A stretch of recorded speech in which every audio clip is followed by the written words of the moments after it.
ఈరోజు film industry హైదరాబాద్‌లో ఉంటుంది అనంటే, దానికి ముఖ్యమైన కారణం ఏంది అనంటే కాంగ్రెస్ పార్టీ.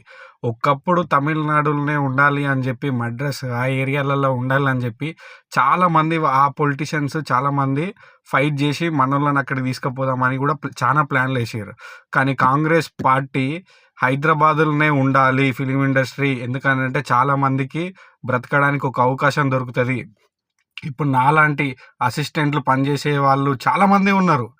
ఇట్లాంటి వాళ్ళందరికీ బ్రతకడానికి ముఖ్యమైన కారణం ఏంది అనంటే కాంగ్రెస్ పార్టీ. దీని గురించి ఎవ్వడికి తెలీదు. కేటీఆర్ గారికి ఏమంటారు, ప్రతి ఒక్కరు ఫిల్మ్ ఇండస్ట్రీ ఉన్నవాళ్ళు చెప్తా ఉంటారు గానీ, నిజమేంది అనేది తెలుసుకొని మాట్లాడండి. ఎవరైనా మంచిదే. కానీ ఫిల్మ్ ఇండస్ట్రీ ఈరోజు మనమందరం బ్రతుకుతున్నాం అనంటే దానికి మోస్ట్‌లీ రీజన్ వచ్చేసి కాంగ్రెస్ పార్టీ. తెలుసుకొని ఎవరినైనా గూడా మాట్లాడండి. ప్లీజ్ దయచేసి కాంగ్రెస్ పార్టీని ఎవరు తప్పు చేసి మాట్లాడకండి ప్లీజ్.